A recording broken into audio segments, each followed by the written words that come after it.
All right, day two, almost complete. Could get back in the mix, especially with the way the Texans are trading up. Let's react to it all in the locker room. Yeah. Yeah. It's the locker room on YouTube. You know what it is. Let's get it. Hey. Locker room. Yeah, we in the locker room. Texas talk. Yeah, you know what we about to do. Localize. Every angle's what we really do. We the source. We the pulse of the city too. Landlocked. Got the game in the headlock. Localize every time. Can't stop. Won't stop. Yeah. Top two. All right, so after a historic epic day yesterday, in which the Texans added a hopeful franchise quarterback and a hopeful defensive cornerstone, we heard from those guys today as well. We'll get into that a little bit later. The Texans, they addressed two needs. They came into today needing a center and a wide receiver. They needed guys that could make plays. They needed explosive players, and they added one in Tank Dell who doesn't have to go far. They had a receiver who led the nation in yards last year. I think he was second in catches, and they add a center as well. They get a little Juice. I'm sure you're going to hear that plenty. Juice Scruggs out of Penn State. Some would say maybe they didn't need to trade up for that. Others would say maybe Denver was going to take him, but they needed to add a center, and they like him better than some of the other guys that we're mentioning. I wouldn't be opposed to the Texans actually adding another center later on in the draft. I'm intrigued to see what their plan is tomorrow. Linebacker seems like kind of a position where there's some potential value if you look at guys right now who are best available types of players. The linebacker position, we won't completely break that down right now because we're at pick 88 and there's 14, 15 more picks. So as soon as we start breaking down some linebacker that the Texans could get, next thing you know, he's gone. And it doesn't matter. A lot of people bringing up Darnell Washington as well. Everyone seems to believe that there's something medically there. My thing is this. If you are the Texans and maybe you want to run some multiple tight end sets and you feel decent about your tight end depth right now, I'm not saying you feel great. You could probably use some contributors. If a top 40, top 50 talent falls to this point, and maybe you have to be patient on the medical, or maybe he's just unable to play, is it kind of worth it at this point? Especially when he's as massive as Washington is, and he's kind of a guy that will be able to allow you to block, and he's kind of an underrated tight end. The knee issues are definitely the issue. It's just a matter of, okay, at what point is that issue worth rolling the dice on? I think that's something to keep maybe an eye on. I don't know if Nick's going to try to get back in at this point. I actually like where they're sitting right now with two of the top three tomorrow. Their remaining picks, they have 104, 105, 191, 201, 203, and 259. And the way that this is shaping up, I think linebacker is going to be a position to watch tomorrow. For absolute sure, linebacker is going to be something to keep an eye on. I'm going to get Meltzer in here. I'm going to get Crumpler in here. Y'all can get your comments in. Tank Dell seems to be the pick that a lot of guys are really excited about. He's one of those guys who can make plays in space. He's explosive. He can make plays out of the slot. He's going to be your punt returner. He's going to be your kick returner, although kick returns aren't that big of a thing anymore.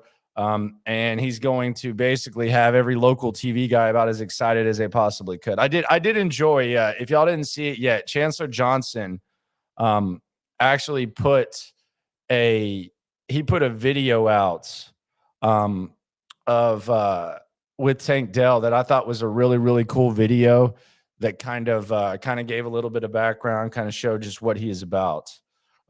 So you should maybe check that out. on Twitter from Chancellor. It's some good stuff. As far as dream scenarios right now, I gotta think D'Amico Ryans has to be looking at these linebackers. If you look at the ESPN top players available, I always suck. I just don't even like bother ever pronouncing the guy's name. And we've been watching him for, it seems like damn near 10 years. I just call him number 10. Henry To'o,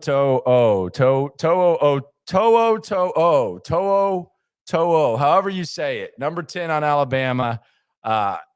He's available.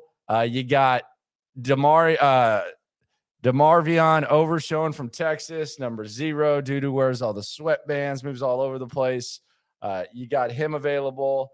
You got the big bruiser out of Wisconsin.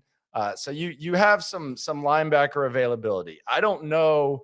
Well, that's what I'm talking about. There you go. Overshown gone. He's going to the Cowboys. So that dream is dead. So no Overshown for D'Amico. And I think Dan Quinn is going to do a pretty good job of getting the most out of Overshown. So there you go. That's why I didn't really want to break down guys until after this thing wraps up. I'm going to bring in now Mr. Crumpy, John Crumpler. How do you feel about Tank Dell and Juice? I'm not going to pretend to know a lot about Juice. They traded up. They seem to like him. I would say that's good, but sometimes Nick Caserio trades up for guys in these days, and it's kind of feels like he can't help himself. He's got to let them know they're his guy. Yeah, he's got to let them know. And you know, when you had all those extra picks, I have no problem. But they also added Tank Dell. I'm not going to lie, it hurt a little bit that Mims went the pick after Juice. I was a big Mims guy. The local TV guys love Tank Dell, and I like Tank Dell too. I think Frank Ross is probably pretty happy. He's your punt returner. He's your kick returner, although that doesn't really mean much. And he's a guy that, you know, D'Amico talked about maybe getting guys in space, and you see San Francisco kind of, you know, a lot of times they'll just throw hitches or they'll throw guys in motion and all that. I anticipate that if Bobby Slowick is anything like, you know, his mentor, Kyle Shanahan, we'll probably see Tank in motion. We'll see him all over the place out there with Mechie. Yeah. So, I will say it was interesting that Micah Parsons and Marvin Harrison Jr. seemed to like the Tank Dell. They were excited. The Texans are getting some love. I'll start with the Tank Dell pick because I think it's more interesting than Juice Scruggs. Also a guy I didn't know a lot about, but it looks like he had built a lot of momentum for himself in the pre-draft process at like the East-West Shrine Bowl kind of meeting with teams, showed off that I feel like center is one of those positions that we don't really know what guys are because each offense tasks different things from that position. So, you know, I don't know what Bobby wants from the center, so I'm not going to pretend that I can have a real opinion about that pick. I will say about the Tank Dell, Landry, are you worried about picking a 5'8", 165-pound wide receiver in the top 70? Not really. Just because I don't know that they're looking at him as I don't know. I don't think that they're going to line him up, you know. Where are they going to play? 50% of the snaps or anything. I think he's going to be kind of a gadget guy. He's going to be kind of your gadget guy. Sometimes he's in the slot. He's your punt returner. He's going to help you on special teams. Do you spend a top 70 pick on a punt returner though? No, but I mean, he did lead the nation in receiving. Like, he did lead the nation in receiving, and he did future accountants in the AAC. I mean, respectfully, I like the player. He's put some great stuff. Boy, you are pissing off a lot of cougs in there. I mean, I'm sure I am, but I just someone's got to say, look. So who did you like? Did you like Hyatt better? I liked A.T. Perry a lot. That's probably some ACC bias. I also liked Hyatt just because I think those guys they aren't size outliers and they have production profiles against Power 5, which I personally would have liked at that position. And it's more so the size thing with Tank Dell. I'm worried about where you line him up. So already it felt like we had a log jam at the slot. Like John Mechie, when we drafted him 44th overall last year, that's a guy you put in the slot. I think Robert Woods, historically, his best production, that's come in the slot when he was a Sean McVay. And now you've got Tank Dell. You got a 160-pound guy who I think most analysts said, if you're going to play him and it's going to come in 3 wide receiver sets, it's going to come in the slot or in 4 wide. And I'm a little worried about we needed a wide receiver on this to add speed, and he does that. But can you put him in the right spots where it helps the offense the way that you need it? Yeah, I don't hate the Tank Dell thing. I'm okay with it. I do think he's going to be able to play. I don't think he's going to be lost. I'm not worried about a logjam at the slot because, quite frankly, I don't know who really is capable of producing outside of Robert Woods. I've never seen Mechie in the NFL, and That's fair. With Tank Dell. And the other thing about Tank Dell is he's fast. Like they do need guys that are fast. So that they're a very, very, very slow receiving group that we've talked about. So I mean, I'm okay with the Dell pick. And I felt the same way coming into tonight. Like probably the NFL's slowest receiving group entering between Nico, Mechie, Woods. Nobody safeties we're going to respect. So at least he adds that element. And, I want to believe in the route running and the production like the sheer volume of production he had at Houston, in addition to, the type of gadget plays they're going to scheme up, addition to the punt returns. But, I mean, just 2 years ago, we saw Sean McVay took a guy in the second round, Tutu Atwell, similar, smaller speed guy, and he couldn't find a role with him just because I think it is really hard for smaller guys to find their way in the league. So Tank will have to be an outlier, and I would assume that they have a real plan for him to produce like one. Yeah, they got to have something going on. The remaining picks right now, you have 2 of the first 3 tomorrow, and then you got a 3 6th and a 7th. I'm looking at, for tomorrow, I'm looking kind of at linebackers. Overshown's gone, so that's I not wanted going him to happen. bad. Yeah, I think he would have been great here. I think he would have been great. I think he ended up in a good spot though in Dallas. If I'm kind of a guy who is best used when you're moving me around and put me on the inside and then put me on the outside and blitzing and all that, I want to play for Dan Quinn. Yeah. So I think he's probably in a pretty good spot. Although a lot of people respect the way D'Amico does it. Darnell Washington's fallen a lot. He's about like a top 50 guy coming into this weekend. He was of top 4. He was a top 40 in McShay's. Oh, there he goes. So there he goes. See, that's what I'm talking about. Goodness gracious. Bye-bye. Kenny Pickett's got a lot of weapons. I hope he does something this year. That's a good Steelers offense. So there we go. So how about that? Good for him, man. Good tomorrow, linebacker. I'm trying to they got the speed receiver they needed. They got center. I think, and once they traded their draft pick yesterday, I think it kind of changed the strategy for how they have the draft. I think you needed to put cohesive pieces together that you're ready to win this year. And I think they did that tonight. I'd like to see one more linebacker. I agree with you. And then everything else kind of chump change. What did we end up giving away tonight? Like, 5th and 6th rounders. So here are the trades, and this is why I said that we're not going to talk about people too much, because right there, it happened with Overshown and it happened with Washington. So the trade one was they traded 65, 188, and 230 for 62. So they moved up.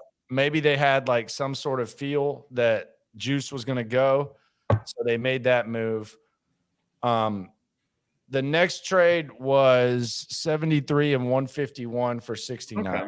So they traded up for Dell. So we knew they had all these draft picks and they had 10 remaining. So they were going to package them, and that's kind of what they did. So they ended up trading 65, 188, 230, 69, 73, and 151 for 69 and 62. Okay. And I do wonder if they're thinking about getting back in this thing. Although, I mean, it wouldn't surprise me to see them get back in this thing. And I don't know. Who do you think they want to target tonight? Any specific group? I have no idea. I think at this point, maybe you I'm going to say the name and the guy's going to go in the next 5 seconds. It never ends. Say his name. Maybe you kick the tires on Ringo out of Georgia. He hasn't gone yet? No, he hasn't gone yet. Wasn't he talked about in the first round, like as recently as February? Yeah, some of these Georgia guys just tend to slide. You just had Washington there, so maybe you get Ringo. Maybe they like a corner. Maybe they like Phillips out of Utah. Maybe they like Rush out of South Carolina. Maybe D'Amico can go get his fellow captain at Alabama to be an inside linebacker here, and we can be done with Christian Kirksey. I would not mind that. I just call him number 10. I don't even try to pronounce the name. I'm looking at the top 30 visits. And who might still be on the board? Yeah, don't worry about the top 30s at this point. I mean, that is who they've targeted. I mean, Tank Dell was a top 30. Yeah, they do. They do, but Anderson. it's not like the end all be all. Let's bring in Melcy. Oh my God, it's not creepy in there. Holy crap! Wow. I know. I feel accomplished for doing this. I was just talking to Crumpy, and we were talking about the trades. Every time Nick Caserio makes like a day 2 or 3 trade, I just think Mike Meltzer is going to be pissed off about it. Did you have any issue with this trade? We'll go through them. Okay. Day 2, trade 1. Yep. Did you have any issue with this? Nope. Trade value seemed even on that one. Looked pretty even. Okay. And what about day 2, trade 2? All right. Can you guys tell me? I actually didn't see the chart on this specific trade. That was a 6th round pick they gave up in this trade. They actually won this one based on the Texans cap trade that he put up there. Here's my take on it. I don't like the general manager's tendency to incessantly trade up because I've never seen any other GM do it as frequently as Nick does, which I just have a different philosophy than he does, and I realize I'm not a football executive, but you guys got the idea. Having said that, these trades, in terms of the value, they seemed okay. So I will live with it. I like the Scruggs pick more than the Dell pick myself. Okay, so this is good. I love this because Crumpy's not big on the Dell pick. I'm okay with it. Can see what they do with them. It's not like the end all be all. But there were some intriguing names at receiver. And quite frankly, I kind of had my heart set on Mims. So I was a little bit upset that he went the pick after Juice. Yeah, my thought is on this. Okay, we understand what they were doing. They brought the guy in, as John mentioned, on the top 30. People here love him. He has explosion and juice that we talked about last night on this YouTube that they desperately need. There's a part of me that kind of feels like, okay, best case scenario, you get a good slot guy and a good special teamer. He's not going to be like a top 2 receiver. That's more of a 2024 kind of thing. Again, it's not a huge deal. It's just that you have inherent limitations when a guy is that small. Like that headline right there? Is that a good one? Oh, yeah. I mean, it's the local TV guys, they'll be obsessed. This has made their next 2 months. I will say, like, this is the thing, and I think this is the same thing whenever you draft someone from A&M or you draft someone. And I think Petrie had this element too, but Petrie in a redraft is a 1st round pick. And Kenyon Green was good, but like I do think when you take a local guy, even if it's like someone from Texas, you do kind of have to like take in the media excitement with a grain of salt, especially if it's someone from U of H. I mean, they're going to be excited about Tank because they're very familiar with him. And he produced a lot at the University of Houston. But like Meltzer said, there's some limitations on what he can be. Like, he's a slot guy. You cannot, like, you're going to put him in the NFL against corners on the outside who have 50 pounds on him and who are faster than him, some of them, which is crazy. So, like, what this offense, I think, coming in tonight, ideally you were going to find a wide receiver, someone else you could line on the opposite boundary while Nico Collins played the X, and that could take the top off the defense. And I think the Tank is fast enough to do that. I just don't think he's physical enough to do it from the outside. So it creates, like, where are we playing guys? Because Mechie was someone that, I mean, people liked that pick at the time, but was not considered physically like imposing enough to be an outside receiver. His best play was going to come in the slot. And, you know, Robert Woods, I think his best days are gone. So I'm just curious. I like the player, but I don't like where they took him. And I don't know if he filled the need that I would have liked to have seen the receiver fill if they were going to take him in the top 70. So I know pointed out on Twitter about, like, is there kind of a log jam at the slot with Woods and Mechie and Dell? My take on that specific point is basically, I think the receiving core is weak enough. Like, this has to be like one of the two. I said. Yeah, you don't know what any of these guys can do. Like, outside of Woods, you don't know what any of them can do in the NFL. And the one thing I will say about him, he's at least fast. And I know that sounds real simplistic, but he's at least fast. Yeah, I mean, if you're that small, you got to be fast. So my thought on Crump's point is basically, I get it. On the other hand, this has to be one of the 2 or 3 weakest receiving cores in football on the outside, or just at receiver, period. And so the thought is like, okay, you know what? Because Mechie's a question mark anyway, like, you can't do this thing where it's like, you've got 8 question marks. We're all going to assume they're going to be answered in the positive. So I think you have to kind of solve that by throwing some numbers at it. I think a lot of people would have been more happy with Hyatt there, like just a specific name. I would say there's some people who would probably be a little bit more happy with Hyatt. I could see that. Is the concern with Hyatt basically that it's a bizarre offense? They don't really run routes at Tennessee. They have all these options. And so that seems like the polar opposite of what this is going to be with Bobby Slowick. That's kind of my thought there. Yeah, it's the Mickey Mouse offense that produced all those Baylor wide receivers who couldn't cut it in the mid-2000s, essentially. Is I think that because you can line guys up on like that really far hash, and you're just not going to get that separation and get him away from defenders like you can in the NFL. So I think that's the concern with Hyatt, and that his route running, they didn't ask him to do a lot other than, go untouched and run past people. But another guy, also kind of a Mickey Mouse offense. Like I would have liked to see like A.T. Perry. He ran a faster 40 time than Tank Dell, but he's 6'3" and he's 215 pounds. And he didn't lead the FBS in touchdowns like Tell did, but he had over 10 touchdowns every year in the ACC. I would have liked. It's just kind of that role thing, and I'm sticking to it. And maybe this is an offense that likes to take advantage of playmakers, like you were talking about, Landry. But I'm concerned about getting guys on the field that make the defense respect you vertically. Yeah, and maybe Tank can do that. Did lead the league in receiving, so we'll see. There's a lot of Coug folks excited about that. Mike, how about Micah Parsons and Marvin Harrison Jr. shouting out the Tank Dell pick? Yeah, I feel like the Texans have become like a popular team all of a sudden. I was talking about like the hidden value of this draft today on the air, and it just seems like and I think we touched on it a little bit yesterday, like from the national perception all the way to, the local buzz and stuff. It does seem like there was some value in that draft yesterday. Lopez said it was the best draft in Texans history today. I was like, can we chill? Like, I was like, can we like let 06 at least like sit there a little bit? That was a pretty damn good draft in 06. Can we chill a little bit? We got to let it play out. Yeah, they definitely have much more national buzz. He's talking about the value and just the perception and the mindset. I agree. When you've been as bad as the Houston, they haven't won more than 4 games since 2019. That's crazy. Yep. When you've been that bad for so long, so many different iterations of being bad too, different head coaches, different quarterbacks.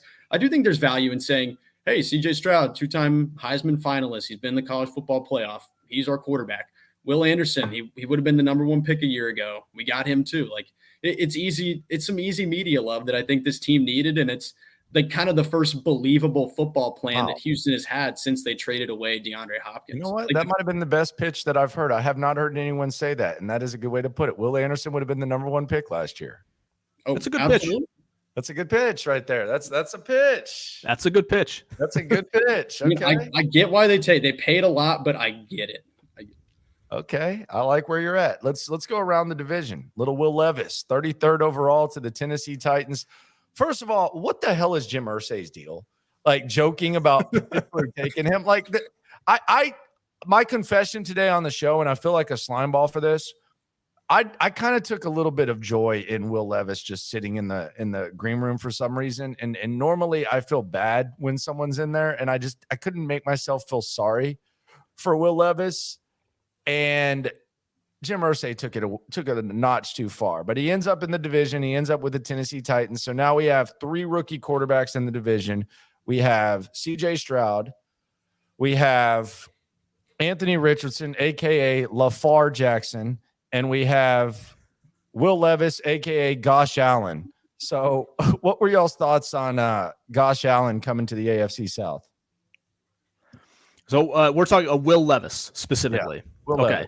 I think the value was good for people who looked at Will Levis objectively, like, hey, he's got high level traits, arm strength, size, all of pro style offense, but he didn't play all that well. When you think about a prospect with that profile, I think 2nd round seems fair, especially with the excuse that, hey, his offensive coordinator, Liam Cohen, was there in 2021. Then he went to the Rams in 2022. I think it makes sense. Boy, I just wonder about the process the last year or so. And I know people always say, well, it's a good thing to be able to admit your mistake quicker rather than later. But and it's a 3rd round pick, but they took Malik Willis last year. He played a little bit, didn't play all that well, and now they're taking another quarterback. But it's not like a full investment. It's kind of I settled for it. It's kind of like it's like going to the store and passing on something, and then all of a sudden it's like 50% off, 65% off, and all of a sudden you say, I want that. Yeah, it's kind of like the draft version of what Carolina did at quarterback the last 3 years. It's like, we're going to bring in new guys each year and make medium investments, but we're not going to really go all in. So in a vacuum, I think it's okay. As we mentioned with Cap last night, like they're in a weird spot as an organization. Like they're kind of in the middle to a little below talent-wise. They're very well coached. They desperately needed line help. I felt like they wanted CJ Stroud. And I think that's why Houston did what they did at 2-3. The Levis thing makes sense. So I guess I look at that as Tannehill starts this season, and I guess they turn it over in 2024. Like, they're just kind of in a weird spot for an organization that everybody acknowledges, like, yeah, their head coach is one of the 5 or 7 best guys out there, but there's no clear avenue to relevance at this point, or actual real contention. Yeah, and I don't even know if it's relevance. I just think they're kind of in like they're kind of on like a mediocre treadmill. Yes.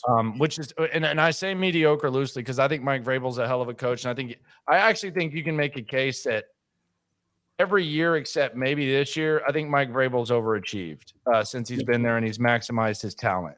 But they're kind of like on a mediocre treadmill right now, and I don't know how they get off of it because they just strike me as like a team that's going to be able to win 7-8 games or something like that. And it's kind of where Pittsburgh was with Tomlin for a while, where, man, this team isn't as good as their record is, and that's just kind of where I see Tennessee. Like there's no high ceiling for Tennessee. Like even I can sit here and talk crap about the Colts and stuff, but I mean they have Jonathan Taylor and they have Pittman, and they have some decent veteran players. So that like there's some sort of hope there. There's just no high ceiling for the Tennessee Titans. No real potential. You know what they kind of remind me of right now is the 2020 Texans, when you had a really good football team and you fail to add talent. You just allow for very gradual attrition of your existing talent. You make some bad moves, some bad draft picks. You kind of let really talented players leave that nucleus, and eventually you're just kind of left with not that, but you still have like the engine of something that made it great. For the 2020 Texans, it was Deshaun Watson. I think for the 2023 Titans, it's going to be Vrabel. But you look at the roster, and like you said, Landry, there's just no good avenue for them to play competitive football in the AFC next year because there's not enough there. In terms of the Levis pick, I actually do like it at the value they got him at. Like, I don't think generally a quarterback like Will Levis is going to be available. And, maybe he isn't that caliber, and it's just what the media made him out to be. But honestly, kudos to them for the Malik Willis experience. I mean, we're seeing tweets now that people on their staff were saying it was like coaching a high school quarterback. Like, it was that much of a disaster this past year in Tennessee. Like, I think Levis is a for Malik Willis. Player. Yeah, for Malik Willis, like essentially saying they got him in the building and they immediately recognized that it was hopeless. Like they threw him out there for 2 games, and that's why we saw Dobbs brought in at the end of the season. So, like, I mean, Tannehill's under contract for 1 more year. He gets hurt every single season. You take Levis with this pick. If he doesn't hit, you're probably going to be bad enough to take one of the actually really good quarterbacks next year, maybe. And you know what? Vrabel's good enough that you usually won't get to take one of those guys. I like the range of outcomes it creates for them. I do think it's whatever. It's Will Levis, and they don't have a lot of playmakers. Can I ask a random question? What in the hell happened to Boutte out of LSU? Like what happened there? Well, isn't the guy is a nutcase, right? I mean, he was. Isn't that basically the deal? Like the guy was like in and out of LSU, like he was super productive a couple of years ago. He is young and he's like 20. But we talked about him a few months ago. Like I don't think he was ever even on the Texans draft board, like period. I think he's just crazy. I mean, wasn't he going back to school and then he found out LSU wasn't going to let him come back, and so he had to declare? Yeah, he was like said he was coming back, and then all of a sudden he said he wasn't, and then there was like all this buzz and stuff. He also tanked the combine. I'm pretty sure like his numbers that he posted were really bad, and that might have been the nail in the coffin for him. Yeah, he's one of these guys who I think a team ideally with a strong organization takes him somewhere in the mid rounds. Okay. We'll see. By the way, another center that we thought maybe the Texans would look at, Ricky Stromberg out of Arkansas. He goes to Washington. So I was actually not opposed to them. And I actually look, if we get to the 6th round or something like that, and there's another center, I'm not even opposed to getting another center. Like another interior offensive lineman that can move around. I know you might want to be a guard, but a center that can play guard too. Yeah, I would say someone who's versatile on the inside to be able to bounce around a little bit. Not a pure center. A guy who can play center though. Play center, play guard. Yeah, I'm fine with that. Juice might be that guy. Juice played guard his second year. But he's your center, he's your center, but I'm saying if you want to take another center, in the case that someone has to move, like you could move him. Did Whippler go? Did CJ Stroud's teammate get picked yet? He has not gone yet. Interesting. Yeah, that is an interesting one. Yeah, because we talked about him last night a bunch. Yeah, he's still out there. Yeah, Whippler's still out there. They say that he lacks size and strength, but he's quick and instinctive. Academic all Big Ten. Yes. Nice cerebral center to call your protections. Okay. Well, maybe he can help out the rest of the guys on the squad. The press conference today, the CJ Stroud, Will Anderson press conference. I think Will Anderson's going to be like the face/voice of this team for like a decade. I think he's going to be kind of like the D'Amico of this team. He just seems like, and the reason I say that is because I think he's going to be here for a while. I don't know what's going to happen with CJ Stroud. I don't know how that's going to work out. We'll get into that in a second. Talk about some comps or something, but it just seems like Will Anderson. It seems like that was the guy that Caserio liked the most. If I'm reading between lines, and I've been accused of reading between lines too much, but he just seems like a guy who's going to be kind of like the alpha / leader / I'm taking everything under my wing and I'm trying to build a program here type of guy. Can't disagree. Saban loves him. Everybody raves about him on the field, off the field. High character, high efforts. He seems to have more of a magnetic personality than CJ Stroud does, just generally speaking. And I just have this feeling like maybe this is cliche, but the whole like draft day, like Vontae Mack, no matter what, like that. Will Anderson was that for them, right? Like that was Will Anderson for Nick Caserio and D'Amico Ryans. Like they wanted Will Anderson no matter what, and they got him. So I can see that. This is purely subjective. I'm a little worried that he's not quite a Von Miller like athlete at that size, but I just have a feeling like this is going to work. I just have a funny feeling like this is going to work. The Stroud thing we'll see, because like that's the hardest job in the world. Basically, it's like harder than being the president, being a good NFL quarterback. But at the edge position, this guy, this production, like what everybody says about him, I think this is going to work. I think this guy could be a franchise Ring of Honor kind of player. Okay. Yeah. Well, I mean, this is why you make the trade that you did for Will Anderson. Like, you're not just getting him for the edge player. And to be clear, I think he's a phenomenal football talent. Like I said, would have been the #1 pick last year, like the most productive edge rusher in college football the last 2 years. But you were getting the Alabama polished, finished product coming out. And that looks like a guy who is ready to be at the podium, ready to lead this team, the character. I mean, clearly wanted to be with D'Amico Ryans. D'Amico Ryans wanted him in this building. I think we're already seeing glimpses of why they wanted him so badly at this spot, and why you can, like, it looks like for them pretty easily justify internally trading away your own future first-round pick. What is the CJ Stroud comp? Jared Goff. I said a Jared Goff / Dak Prescott. I think it's kind of like in that range. So there you go. Jared Goff and Dak Prescott. I think like late career Dak, when he's like kind of has stopped running as much, but he's still got good mobility, kind of wins with ball placement, wins with kind of winning in that structure of the offense. Do you think that Dak throws it as well as Stroud does? No. I think Stroud's more natural. I'm talking about that was my thought too. I'm just talking about like the tier of quarterback. Oh, okay, yes. Okay. I misunderstood. Dak is good for different reasons. Like Dak is, I think I heard Palmer say like he's the rhythm thing is a thing with Stroud and with Dak, so that there's like a rhythm thing. But Dak probably early on, at least, was using his legs a little bit better. And he has like these, I mean, the intangibles that everyone talks about, which I don't know whether CJ has them or not. But I'm just talking about like the tier where you're saying, okay, well, is this guy a franchise guy? Do you pay this guy, like that type of stuff? Well, here's my question on that. If you could guarantee right now that CJ Stroud becomes the level of player that Dak Prescott has become, do you take that right now? Yes. Okay. You'd rather take that than roll the dice. You can hold it down. You can hold it down for 4 years with that. I mean, you can hold it down for 10 years with that. What do we think Dak is? Like the 10th best quarterback in the league right now? Like I usually have him somewhere between like 9 to 12, like around 10. Yeah.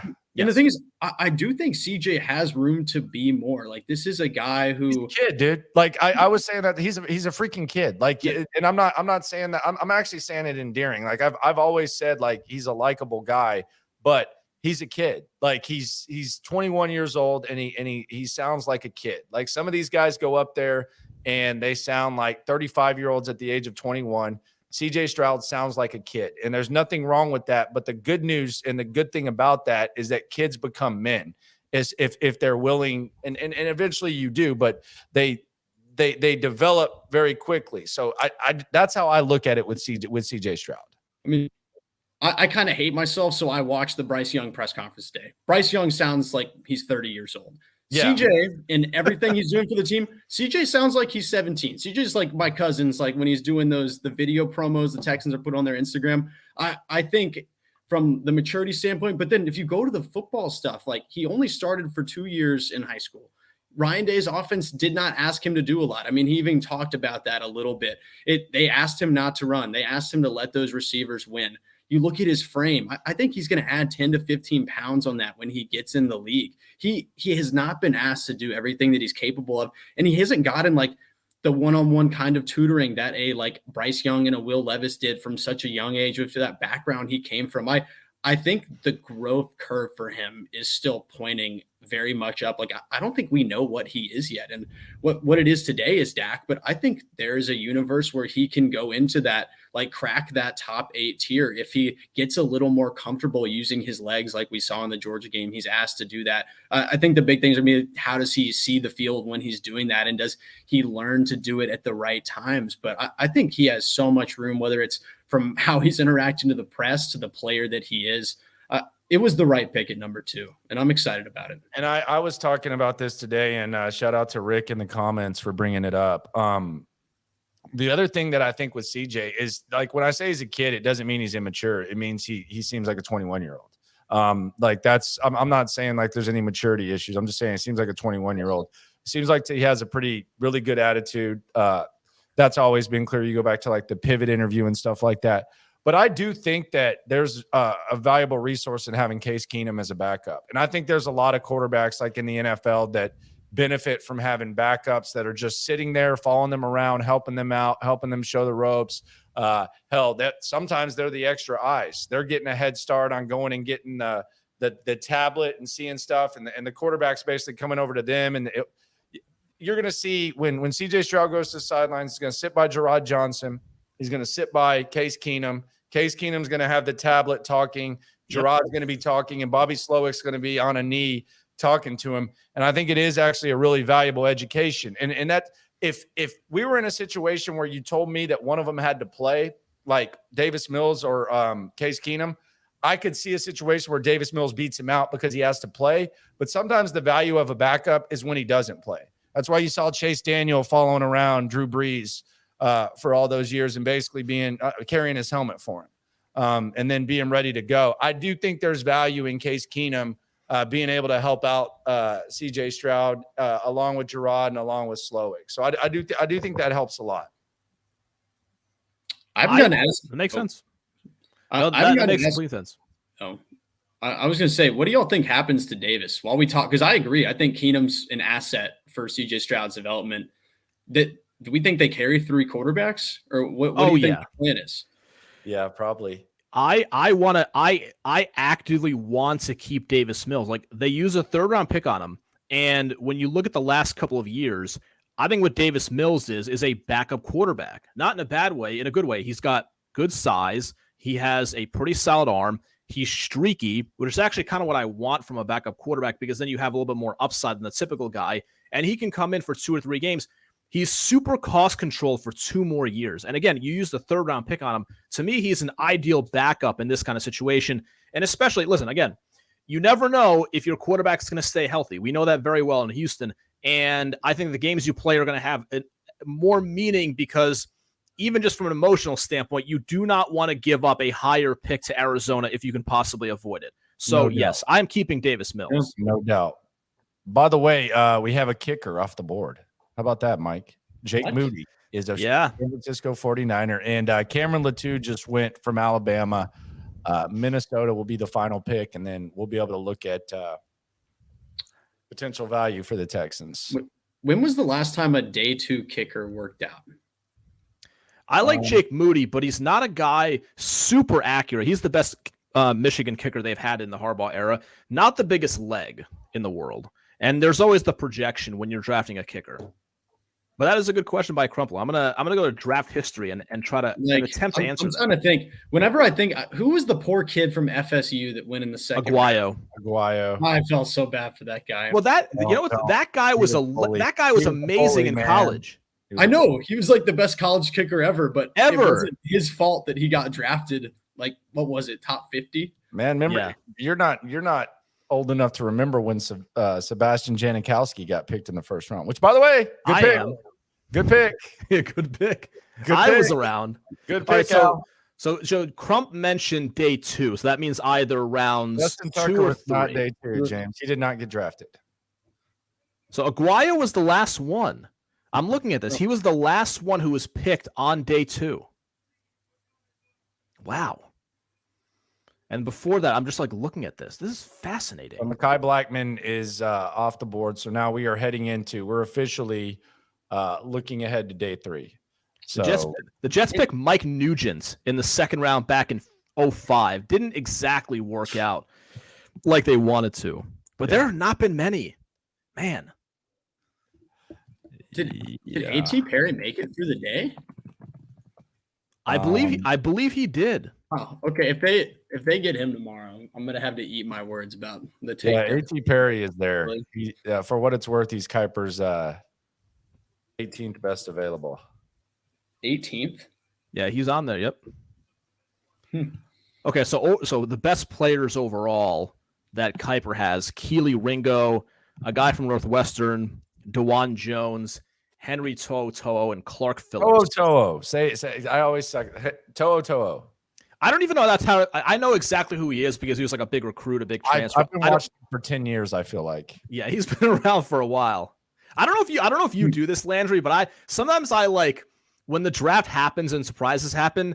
I start to think about like where a guy was recruited and like how big of a deal he was in college. No, I always look it up. That was the Davis Mills thing. Hey, yeah. he was a 5-star recruit. But it's like funny for me to think about like who, like Keely Ringo is a guy who's been talked about for a while, and you think about all the players who went like above him.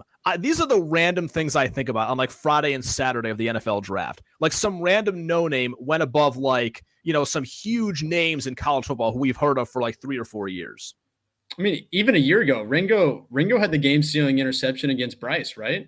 Correct. He did. Yeah, he was a first-round pick coming in, and yep. I don't think it was just Marvin Harrison Jr., but that kind of felt like the beginning of the end for how people talked about his draft stock. That was the first time when, like, the podcast I listened to, people were like, Ringo might have to play safety, and it was, maybe he's not that guy.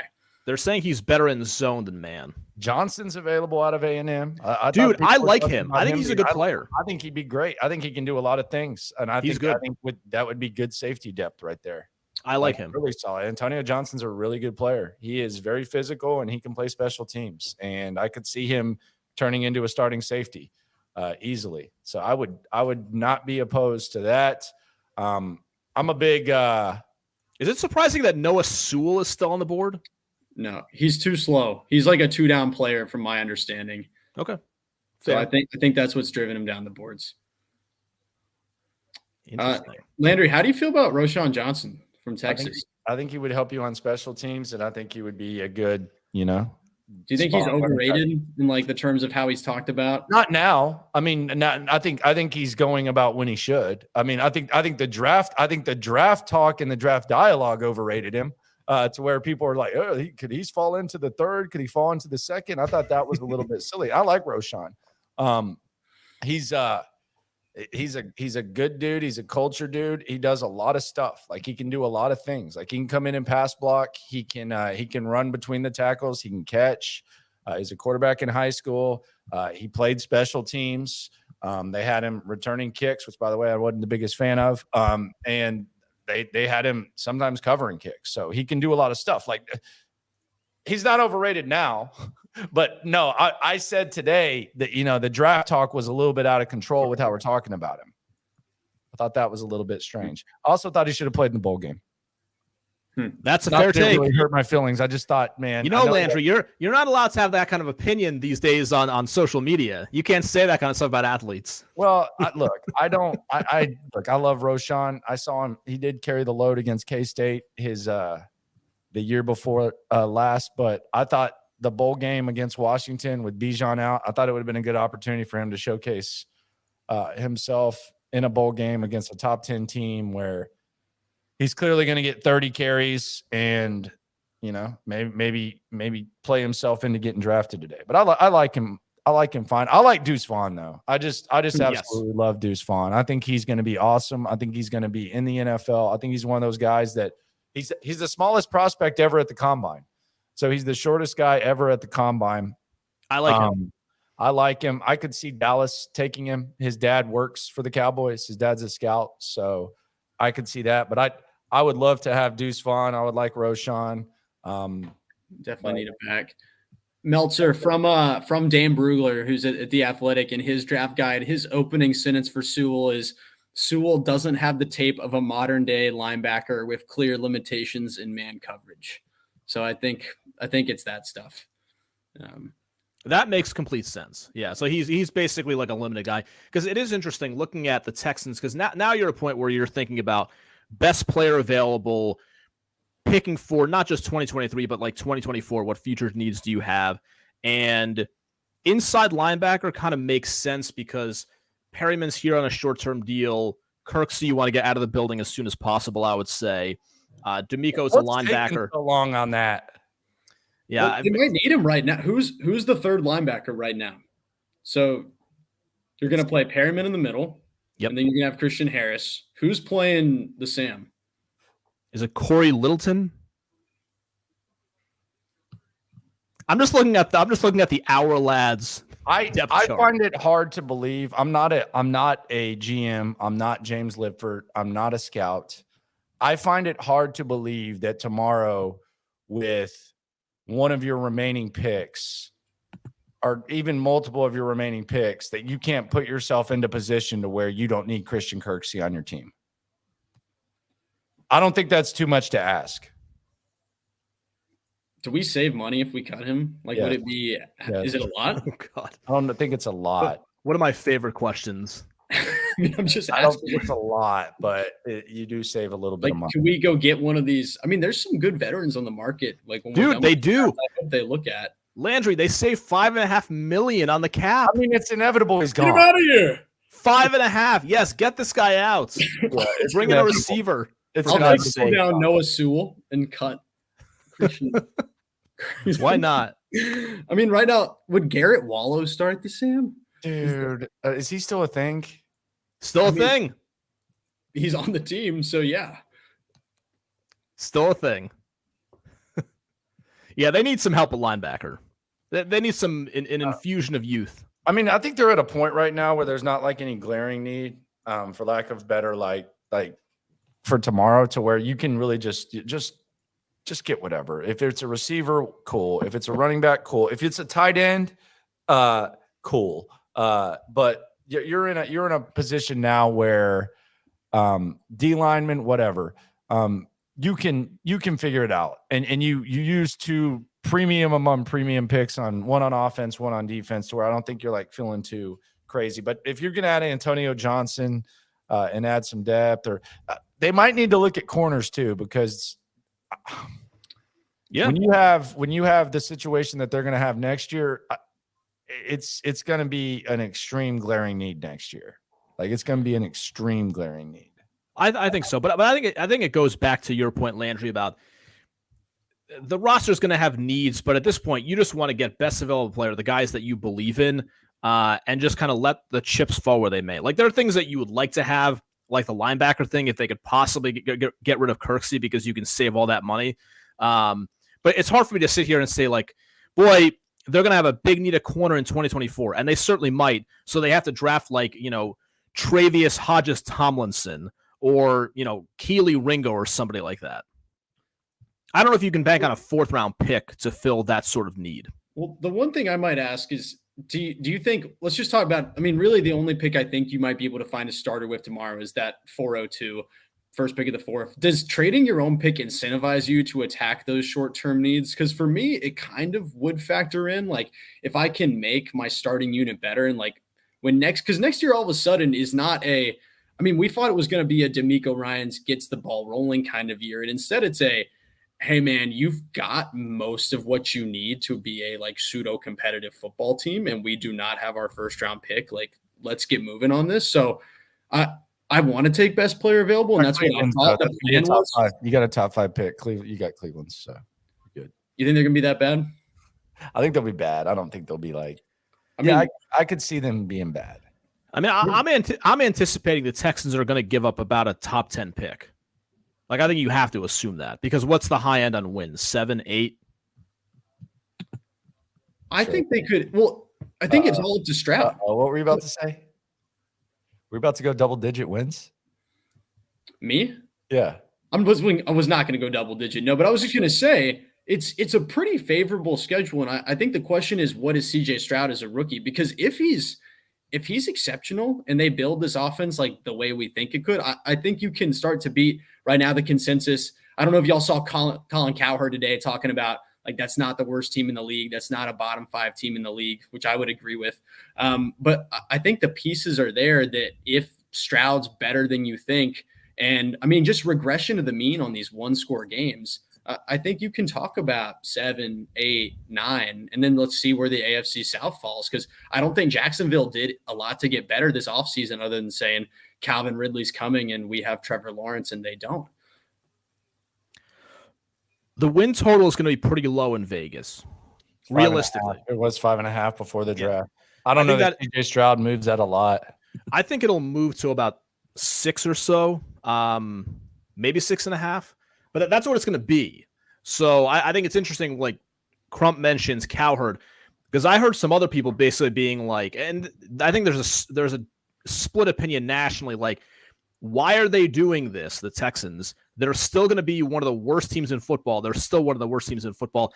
But I look at it, they got better in free agency. And the thing I tweeted out earlier is when you look at the coaching the last 2 years, and I realize we have no idea what D'Amico Ryans is going to be. There's just the idea of him. But they had guys at head coach that had no business being head coaches at all. David Culley, who nobody had ever heard of 2.5 years ago before he got the job. Lovie Smith, who I don't think could get an interview. To hire him as a DC, and nobody was going to hire him as a head coach. Correct. Nobody was even going to give him an interview as a DC. So that's the level of coaching that we're talking about. Again, I don't know what D'Amico is going to be, but just based on those things, I feel like there should be a substantial coaching improvements with this football team. And that's the thing that I've said. Like, we don't know, like, can he coach guys up? Because the Brian Dable coaches up the Giants and they go from 4 to 10. And I'm not sitting here trying to say the Texans go from 3 to 9 or 3 to 10 or anything like that.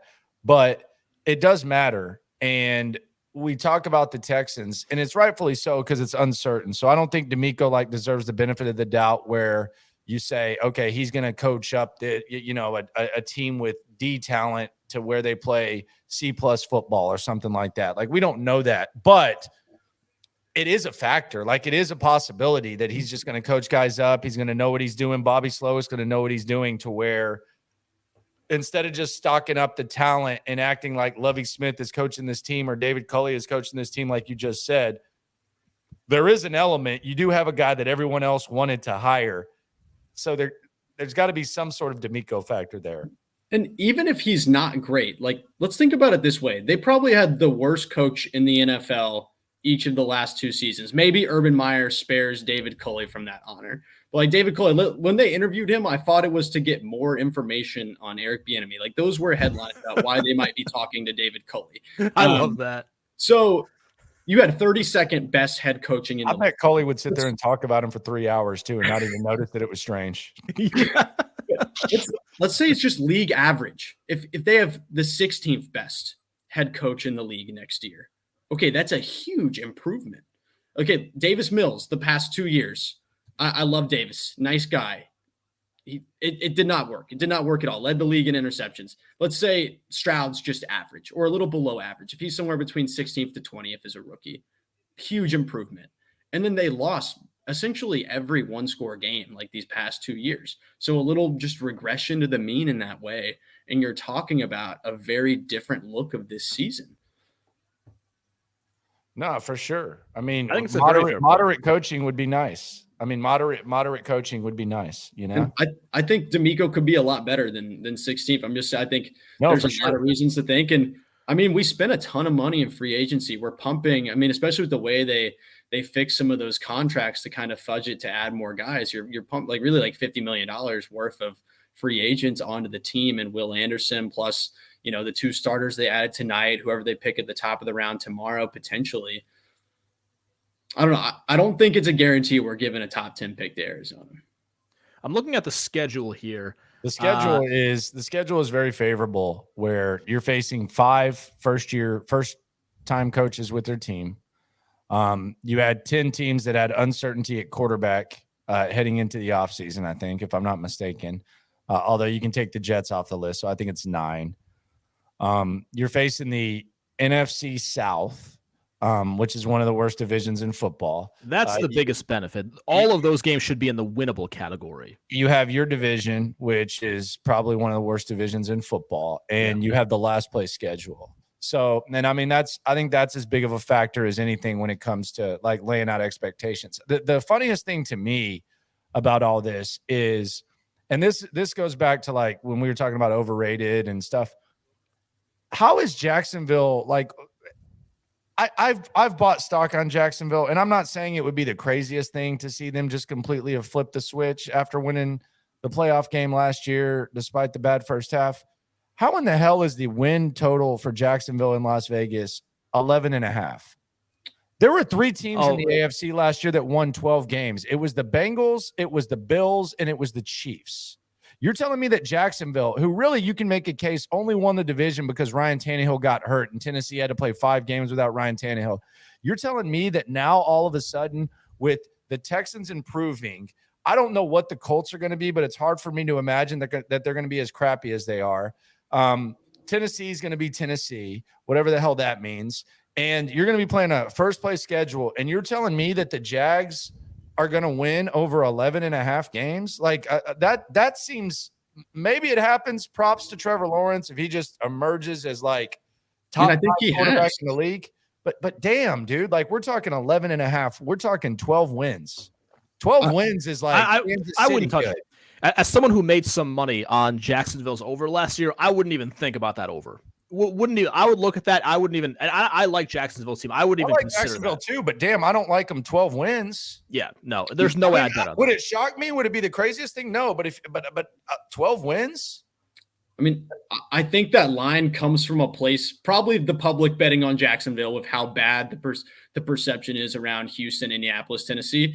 And I also think that you do have to factor in that Trevor Lawrence, somewhere around week 7, week 8, those first 2 months of the season, he was a top 8 quarterback until he got inside the red zone. And then he turned into Davis Mills, like led the NFL in red zone turnovers for those first few weeks, cost them some games. And he figured that out as he went through the season. I think if they have a top 7 quarterback in Jacksonville, which I think they do, I know Texans fans love to rag on Trevor Lawrence about how Davis Mills 2-1 against Lawrence, whatever.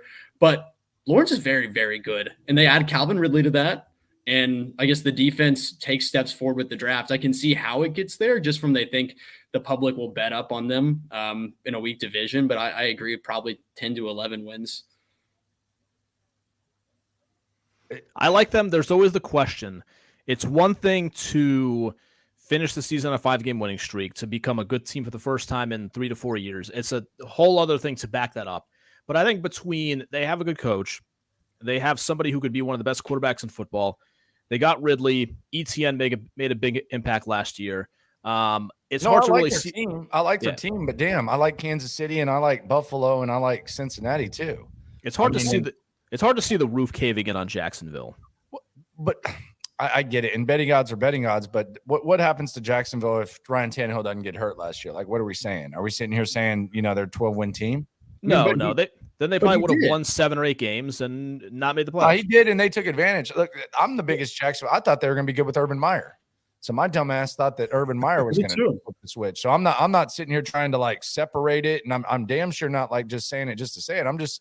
But geez, 12 wins. Okay, we'll see. I think that line comes from a place though, like they're just trying to make money. And the last time the public watched Trevor Lawrence, he led a monster comeback against Justin Herbert and the Chargers, and they almost beat Kansas City. If Agnew doesn't fumble on the 5-yard line, that was a big play. There was also a quarterback on one leg, John. But no one cared. No one remembers that Pat Mahomes got hurt because he won the Super Bowl. Yeah, so they played well. Lawrence, they played well.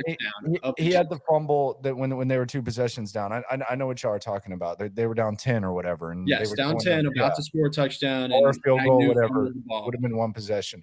But the thing about the Jacksonville thing is the betting odds, like those betting odds, I don't think you gamble as much, Crump. The rookie, like the draft betting odds are garbage. That's based on mock drafts. That's based on everything. Sometimes there's substance to it, like to a certain point, but they stole a lot of money from people betting on Will Levis. Like they stole money from people betting on Will Levis. Like it was theft. But the win-loss, like they're actually predicting this. Like the win-loss are closer to like point spread.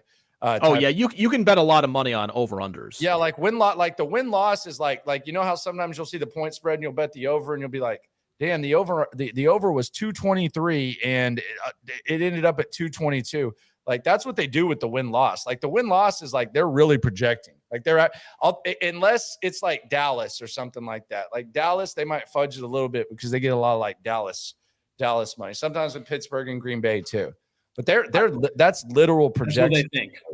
Yeah. Random note. I don't want to rain on people's parade, but I'm just kind of thinking about doing that all day. You said Tank Dell sucked. No, I didn't say that. I'm looking at the schedule. So the whole thing about the Texans having the last place schedule, that's only a difference in 2 games. And I just want to point out, so the division plays the AFC North. So they'll play all those teams. So that means that the 2 games the Texans play, the last place schedule means you play the Jets on the road and you play Denver at home.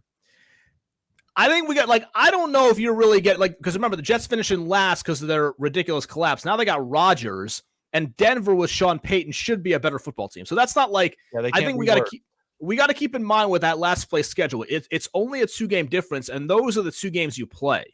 Those are the 2 teams. I'd rather play the Patriots at this point than the Jets. I'd probably rather play the Raiders than the Broncos, I think, because I believe in Peyton. But I just want to throw that out there. Believe in him for what? I believe in Sean Payton to whip Denver into shape is what I believe. By the way, I was thinking about this today, and I brought it up with Lopez, and it was kind of random. Some people wanted to trade that 12th overall selection for Sean Payton. If you wanted to do that, more for that, I don't want to hear a damn thing about any trade being unfair. You wanted to trade that pick for a coach who quit, who was the 2nd choice for the Denver Broncos, maybe the 3rd choice if you believe some of the reports. Some people wanted to trade basically what the Texans traded to move up and get Will Anderson or CJ Stroud to get Sean Weasel Payton here. So I don't want to hear any, and I don't have any specifics, but I just remember that was the most asinine thing that's been argued about this whole offseason. What did John say about that? For Sean Payton. What did he say about that? We were just effing around. We were just joking around with each other. You know, the one thing I might give people who were going that route, those were desperate times. Like that's when we thought Jonathan Gannon was going to be the head coach. Like all the noise seemed to be going towards Gannon. I think people just wanted to not be Jonathan Gannon, honestly. So I kind of get it, but also, wasn't that the time where the thought was, oh, D'Amico Ryans is actually leaning Denver, and some reported that he wasn't actually that interested in the Texans job? I think there was one report. I think it was. I think that factored in because when said that. Aaron. Well, I remember. I don't know how you guys felt when the Texans when the news came out they were going to interview Sean Payton. I was a little surprised in a positive it was way. surprising, and I actually think it was a good look no matter what. I think just the headline was worth it. I think it was like legitimate and to pick the brain and stuff like that. Yeah, I think so. But then Colin Cowherd comes out there and says that the Texans are a joke. They suck. And now all of a sudden he's like completely. He's been defending us though. Yeah, it's like a D'Amico impact. It's like a D'Amico impact, which is hilarious. Do you think that do you think all three layers of the front office wanted to do what they did yesterday? Ownership, front office, coach. I go No. McNair's, Nick, D'Amico. Do you think all three of those layers wanted to do that? Compromise is fine. I'm not saying it's the worst thing, but let's just put it this way. What percentage of compromise would you say there probably was here? What do we mean? Like who gave up the most to do? Like who was the most unhappy about it? Like what do we mean by it? How far off were they? Like if the middle is here, and this is agreeing on what they were doing, and then you go out, like how far out are we going? If I had to guess, I would bet Cal McNair's thrilled with what they did yesterday. Cal McNair's here. I bet that D'Amico Ryans is totally fine because it gives him everything he needs to win year one, even if it's expensive. He's the head coach. And I bet Nick Caserio is very unhappy that his Deshaun Watson assets are already gone. Yeah, I think he's okay with, and I'm not sure that he likes Stroud either based on how he's talked about. I think he's okay with Stroud, but I don't know if it was his first choice. So if I had to pick anyone to be the most unhappy, I would probably pick Nick Caserio. Yeah, I would say Cal is here. Thank you very much. I would say that D'Amico's like here, like right here. And then I would say Nick is like here. But he came here somehow. Like maybe they talked him into here, but maybe he didn't have a choice. But I'd say Nick was like here, and that's just my guess. I don't know. Do we think Nick's going to be here in a year? No, I don't think so either. And I don't think it's like the worst thing, and I don't think it's really a knock on him. I just think it's part of when you're in a bad situation. Sometimes like layers and like fresh changes are there. Like I keep using the Browns example. And they haven't quite flipped the switch. They did end their playoff drought, and they did win a playoff game. But they had 3 GMs when they were just rock bottom. So they had like 3 different processes. They had to use Sashi Brown. Then they had to use John Dorsey. And then they had to move on from John Dorsey. So I don't think – and I don't necessarily think that's a knock. And I don't necessarily think it's like a huge indictment on Caserio. Maybe he is. But if I had to bet, I would say probably not. I do not think he will be here in a year. Yeah, I mean, and then I think it's common sense. Mike Silver, that peacocking dude, comes out and says, well, it's going to be the San Francisco 49ers assistant GM. No kidding. That's like when you know Lovie Smith's going to be fired and you say, well, it could be D'Amico Ryans or Jonathan Gannon or Shane Steichen that they're interviewing. No, you really think they're going to interview the assistant GM for the San Francisco 49ers? Thanks, dude. Thanks for nothing. Yep. No, I think he'll be gone. And when we talk about like degrees of agreeing with yesterday's decision, D'Amico Ryans had a lot of options. There's no way he came here and a decision of that magnitude was made without him being the closest or like very, very close to in full agreement with what happened. And I mean, it's just hard to see. I mean, whether it's Nick's quotes, the pre-draft stuff that came out potentially about what their board looked like, if we want to believe that, a lot of noise about Will Levis, or just the fact that general managers generally aren't trying to spend 2 first-round picks, a second, a third-round pick for a defensive end. I would think that Nick is probably happy that he did what he was tasked to do yesterday, but hard to see this as a completely agreeable situation going forward. I think with D'Amico, Landry's talked about this on his show on 610. I think D'Amico is seen, like, he just seems like the kind of guy who's like going to be confident in his own coaching ability and what he's done to where he's seen things at the quarterback position in San Francisco that have been a little unorthodox. So I think he probably looks at it as, okay, CJ is a very talented guy. We'll bring him along, but I can figure things out. I will get this defense playing at the level I want to eventually. We'll figure things out offensively. I have the guy I wanted as my offensive coordinator, and we're not going to try to make CJ Stroud Mahomes right away. I'll be able to figure this out. And if this is the guy the owner wants, and we have an organizational collective wisdom that we go all in with these two guys, I can make this work myself. I can figure out a way to make this combination work. Yeah, and the thing about it is that, we talk about this system and how beloved it is. I mean, you have examples of guys who might have been considered what's the right term to describe quarterbacks like Schaub and Garoppolo and maybe Kirk Cousins, game managers, replacement level, like high level game managers, maybe. Yeah, high level game managers, yes. And then you have Tua last year, who I mean, there were people saying I don't even want him in a Deshaun Watson trade. That's how bad his situation was before he got there. So I think Slowick's a big X factor too. And what exactly we can expect from this squad, because we don't know what he's going to be. Can he be as good as the Lions guy, Ben Johnson? Is that his name? Brian Johnson? That's a tall bar. It's a very tall bar. Absolutely. They're doing a very good job. They might try to trade Swift, some people are saying. I would just keep both those backs myself. They signed they signed Montgomery too this offseason. David Montgomery. Yeah, so they might just have to trade Swift. On this note, I would say that's part of why I was terrified coming into this draft. Because you're right, D'Amico has seen it done unconventional ways, as has Bobby Slowick.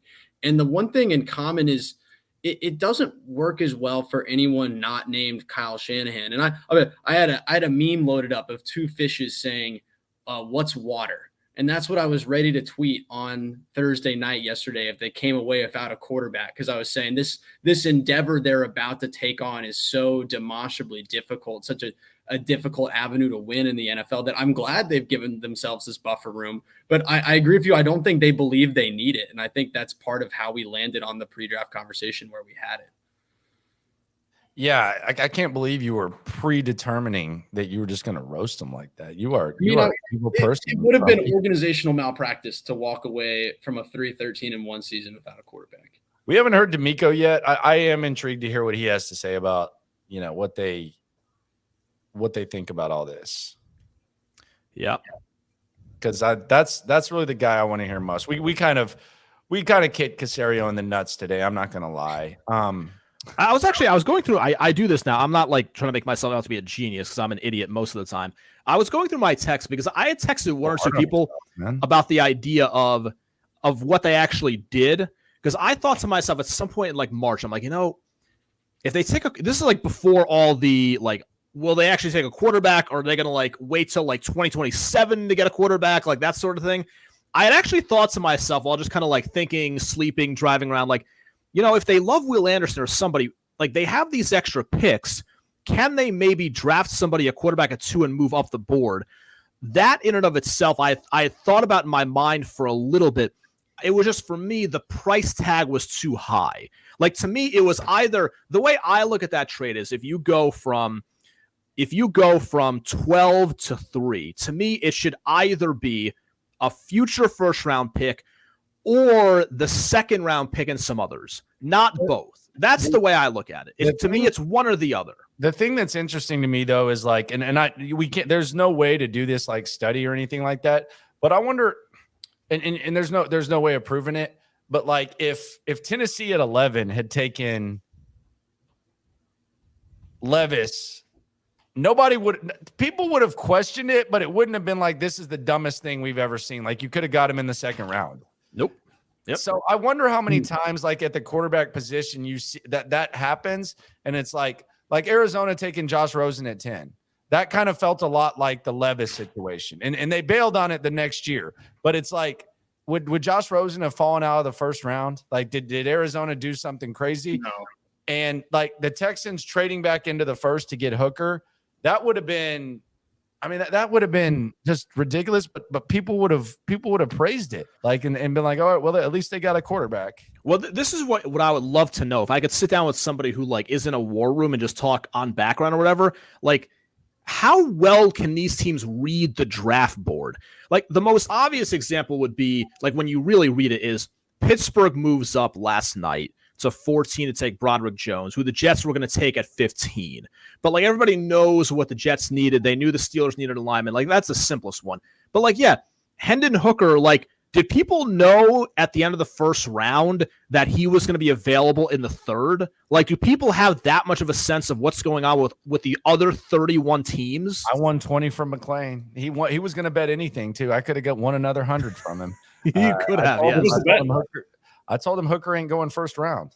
So I basically I'm going to have to give you half that money. So you know what it seems like. I think part of the dynamic is, and I am not the first person to mention this, that like when you take a quarterback in the first round, this is potentially the future of the franchise. He'll definitely get a shot. You got the 50-year option. When you move into the second round, it's kind of, I think it's a combination of like, there aren't that many quarterbacks picked in the second round, like period. If you go look at the history of the draft, especially the last 20 years, that is not a common area to take quarterbacks because it's either like they go in the first round or they go well after. Plus, I also think, and Landry and I have spent a lot of time on this, I think the second round, a lot of times you get to Friday and you're like, God, there's so many good players on the board. The second round, trading that 33 hurt my soul because absolutely. Well, the second round, that's like I'm getting immediate good starters on my football team. And you've like, heard, and as like a simp like us who aren't like crunching tape, you know who all these guys are. Absolutely, you know who all they are. Man, this guy, he's the best. Oh, and then you're like, oh, how did he fall there? Like the second round is so good, and you get to sleep on it. Because back in the day, you used to just go first to second, and it's like you didn't have any time to breathe on it. But now that you get that sleep before the second and third, and you're like, how did this guy go here? How'd they do this? Oh, this guy. It's like I love the second round. Like trading that 33rd, that hurt my nerdy soul. Joey Porter, Michael Mayer, Ojulari, those kind of guys. Like everybody's heard of these people. Mims, yes. Like John Michael Schmitz. Everybody's an expert on him all of a sudden. Good. They are. I can't believe he made it that far. And I'm also, I don't know. He just been connected to the team, and it was more so fans than it was anything with the team actually. But you know, a little tough to watch him come off the board at 56 after making it probably 15 more picks than I thought he would. We've talked about like dynamics a lot, and we've talked about D'Amico and Caserio and Cal, and however, I do wonder because Caserio, I don't know that he was like the authoritative voice, but in the old offensive system, like, I mean, he was in it for, over 2 decades, and, he was called upon to even be a coach. Like he was the receivers coach in the middle of his scouting career for Randy Moss and Wes Welker and stuff. And he was on the headset because Tom Brady and Josh McDaniels wanted him there. I do wonder if it's kind of weird for him, like of all the weird things, to go 25 years or whatever it was in that offensive system.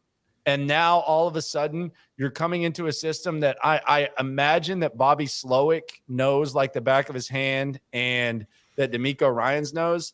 And when you're having these like discussions about players, it's not only different for Caserio in that he's now working with like more of a strong-minded head coach as opposed to David Culley or Lovie Smith, but now he's working with 2 guys and he's not the expert on the system. He's not the guy that has 2.5 years of knowledge of the system. It's Bobby Slowick, who's like a tape nerd, and D'Amico Ryans, who knows the system a little bit. And that's got to be like, of all the weird things, that's got to be the weirdest thing for Caserio. So how does that work though? Like when they, and I said all that to make the point, like when they're talking about a center and how a center fits, like does Nick Caserio try to tell them what fits into this offense? No, I think that has to work the opposite way.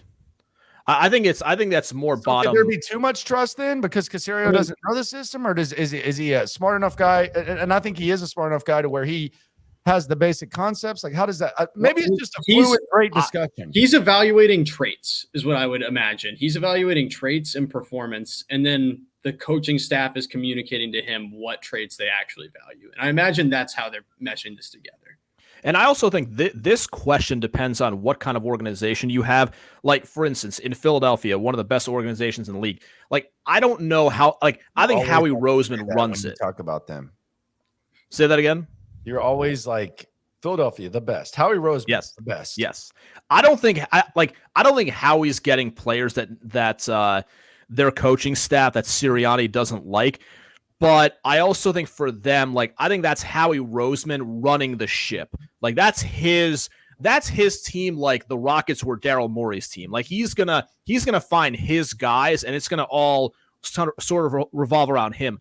I think Nick has taken on this role, whether it's Lovie Smith or now DeMeco Ryans. I think he's more gonna he has a certain philosophy, but I get the sense that he's gonna defer to what his coaching staff wants, based on how they coach and what the system is. That has been my sense on this. OO asks why I hate Nick so much. I don't hate Nick. I'm fine with Nick. I think he's cool. I talk. You think he's Nick. Cool? I mean, I think he's fine. Like, cool, not like yeah, he's fine. But I don't like ringing endorsement. I don't like the way he handled the end of last year, and I don't like some of the comments that he made, the snarky ones that I thought were tone deaf. And I trust DeMeco and I trust Slowick a little bit more at this point. So I think you're probably the most favorable towards Nick of the three of us. And I don't think it's that close either. Yeah. Like, I'm going to be honest. I think you're probably the biggest Nick advocate here. Yeah. Crumpler, you're not a big – you don't seem that negative about Nick. On the radio, though, like, just have some fun with, like, some of the stuff that he does. Like, smacking strawberries during a radio interview. Come on, bro. That's why I call him the strawberry smacker now. Like, that's a little ridiculous. But yeah, I mean, I like Nick fine. I think he's fine. I mean, why do you like him? Like, that would be my question. Like, what do you like? Like, I don't mean that rude. I mean, I'm just like asking, like, if you like, ask me, like, what do you like about even someone who's had like a flawed career? Like, what do you like about Jalen Green? I like that Jalen Green can score. I think he's one of the most talented scorers. I think when his shot's on, he can get that going. He can get to the cup. Like, what do you like? You've been experiencing Nick Caserio for 2 years. What do you like about him? Like, is it the way he drafts? Is it the way he trades? Tell me, like, why you like him. Don't ask me why I don't like him, because I don't dislike him. I like to give him a hard time sometimes because he does some goofy things, and the execution last year was bad. But just tell me why do you like him? Like, why would you? Like, what would be the thing where you would just say, okay, I fully trust this guy? And this is what I've pushed people on. I've said, what has Nick Caserio done outside of the Deshaun Watson trade? And now we have yesterday, which, like, kudos to him. I'm not sure that's what he wanted to do, but he did it, so I'm going to give him credit. I like his free agency plan fine, but it's not brilliant. Like, someone says you liked his free agency. I like the free agency move. Anyone can spend $40 million. It's not that hard. You just go and sign you give players contracts. They want money. Yeah. And I don't think his overall free agent strategy has yielded long-term value to the roster. I don't think his drafts have been anything particularly impressive. I think he wasted a lot of playing time on veteran players. It's just people getting credit for the cap space. I could have been the GM. And if I sat there for 2 years, the dead cap would have gone away. That's how it works. So that is how it works. Yeah, same thing. Yeah, it's similar to Rafael Stone. Like, okay, you got through 2 years. You had a good job. Like, I'm not Shingun, though. But at least Rafael. Yeah, he did. There's no Shingun that I can point to for Nick Caserio. Yeah, and at least, like, Rafael. Maybe. Yeah, he made some significant draft picks, whether they'll work or not. Like, his name is on those guys. I didn't like Nick's tenure from the start when he signed like 35 players 2 years ago for no reason. That was a complete waste of time. Yeah, like, too many guys. And I'm not even going to, like, be super critical of the draft, let's say, last year, because first of all, we need to see how this thing plays out.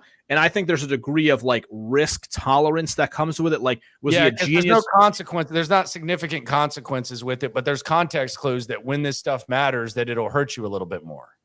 Yeah. So, is taking Derek Stingley over Sauce Gardner definitively a dumb move? Actually, you know what's weird? Like, even as somebody who's been very, very critical of Nick Caserio, I've never really made that specific point, because to me, it's like, I think that drafting is hard. I think that Stingley is a talented player. And I think that, like, I'm not, unless the process is like ridiculous. It's like completely incredibly flawed drafting a player.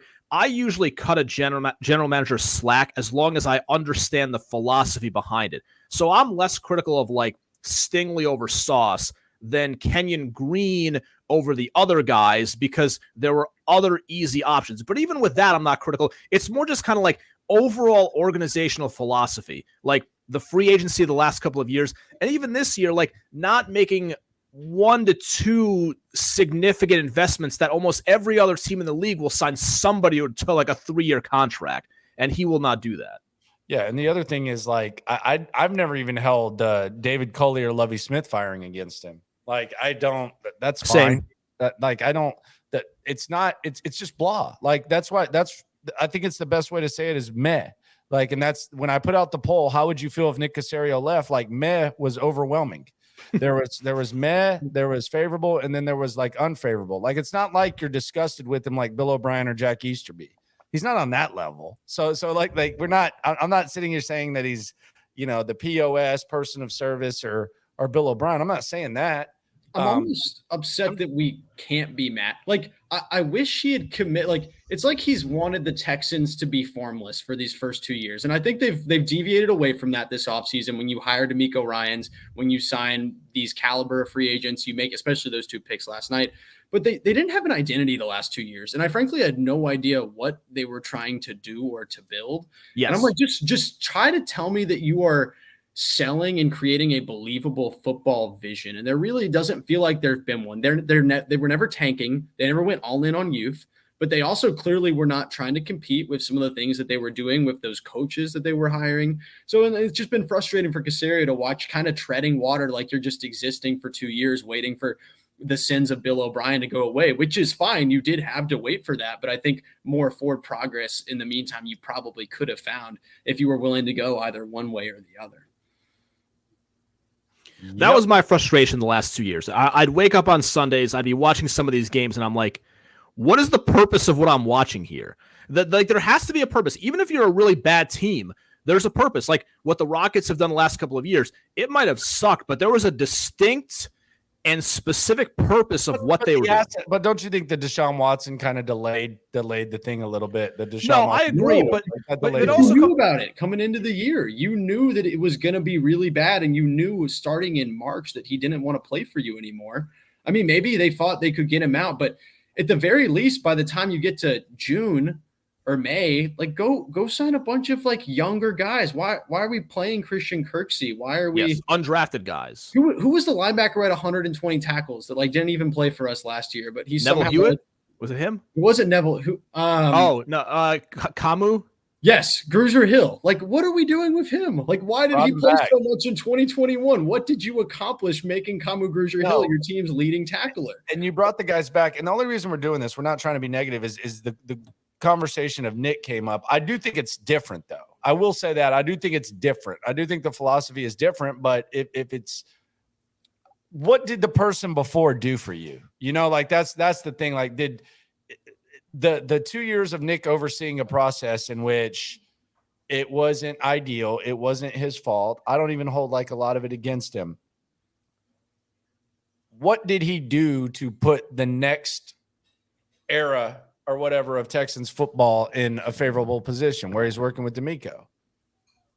I mean, the end of last year just kind of makes you kind of want, like as cool as yesterday was, you don't have to trade any draft picks if you have the number 1 pick.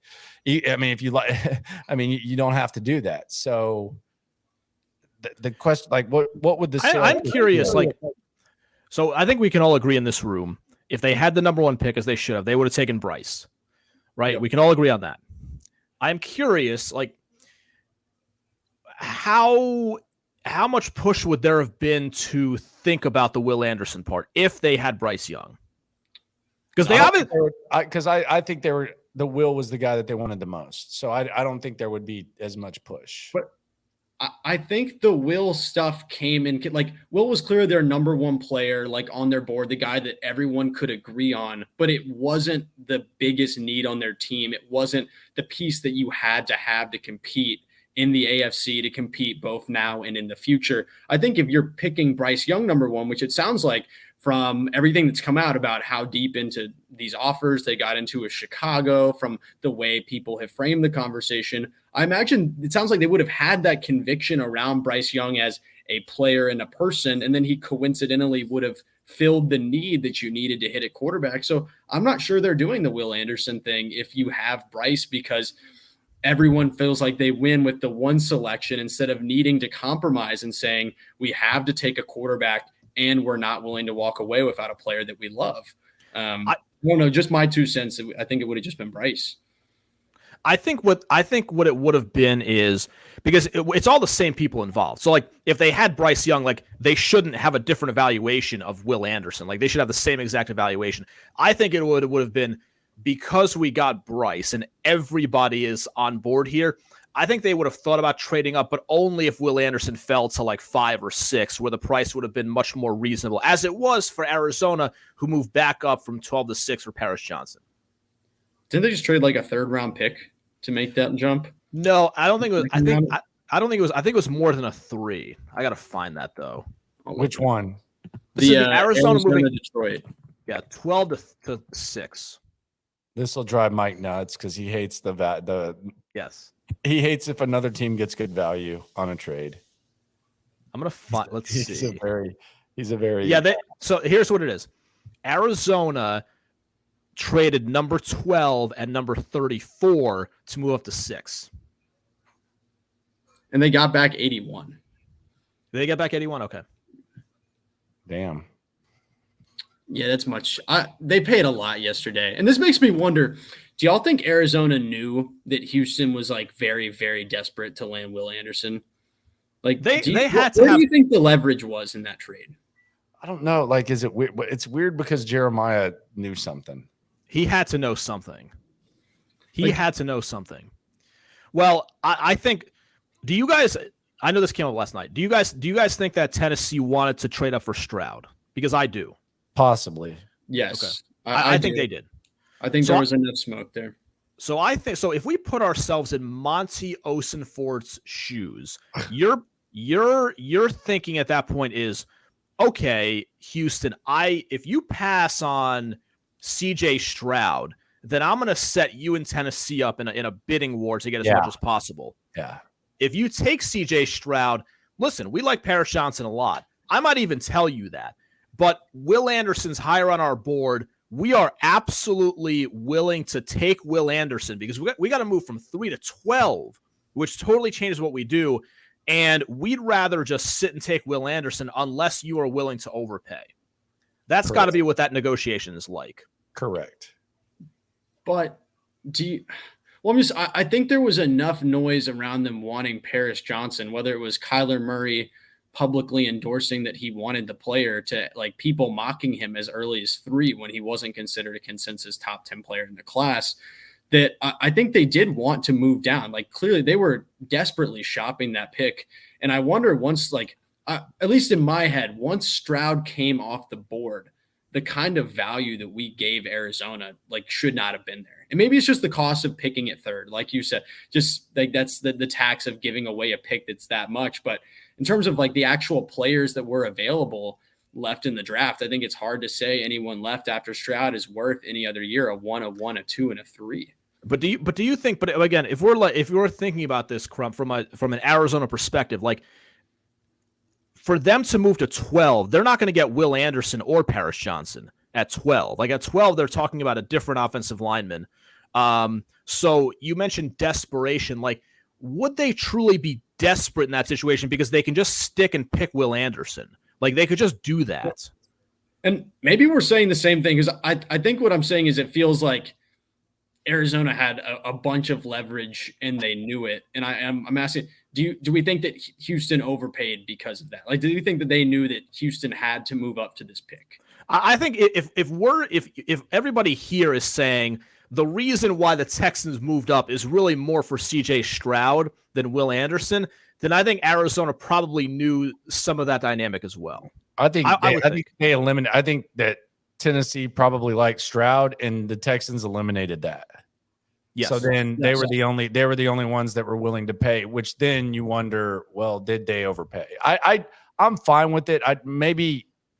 maybe there's like some charts that say, shouldn't do this, but whatever. Like at this point, people are excited. I'm just accepting what they're doing. Yeah, whatever. And I'm happy to have Will Anderson. I'm glad they made the trade. It feels like the right thing to do. It just was more than I thought it would be when the trade was announced. Because I'm really thinking through this, because from the Texans standpoint, would we agree or disagree that like for Houston to pull the trigger on drafting CJ Stroud at number 2, I feel like they had to know they were gonna get Will Anderson. That was the guy they had to get. Here's my problem. Here's my problem with the value, Meltsy. Like, and this might be me overthinking this, but I know we'll look at it and we'll say, they traded a first, a second, and then, whatever. I don't look at 33 as like a normal second. Like, I almost feel like if the Texans had like pick 60 or something like that, I feel like they still could have got that deal. And I think there should have been more value in having the 33rd pick in a draft, especially when Miami forfeited their pick. So I feel like it almost feels like they gave up. If we're looking at it, it does almost like in a way feel like you gave up a couple of like more than it almost feels like you gave up 3 firsts. Because I don't look at that as like a normal second round pick. My only pushback, even though I think we agree on certain parts of this, is this was a weaker draft. Like, I think, did Jerry Jones say the Cowboys had like 12 first round grades on guys? So while I think 30 I respect their grading system because they Bill said they had 14. I think 14. Yeah, and the Cowboys usually draft very well. So I think in this draft, I think 33 is not as valuable as, put it this way, I think next year that pick will be more valuable, like the equivalent of it. That's my only pushback to your specific points about 33, because that value does probably change each year depending on the strength or weakness of the specific draft. Having said that, we both agree the price was too high. Morka, if that's how you say it, says winning the last game will either be a curse or blessing based on if Young is better than Stroud or if Stroud is a better QB. Not necessarily, because you could have just drafted Stroud 1 or figured something out there. So are you going to, I'm not like, I think sometimes hindsight is useful, but I also like, I'm not going to sit there. The Stroud thing is always going to be there. So if Stroud balls out, that's always going to bother me, like no matter what. But the one thing I'd say is they fell backwards into Stroud, though.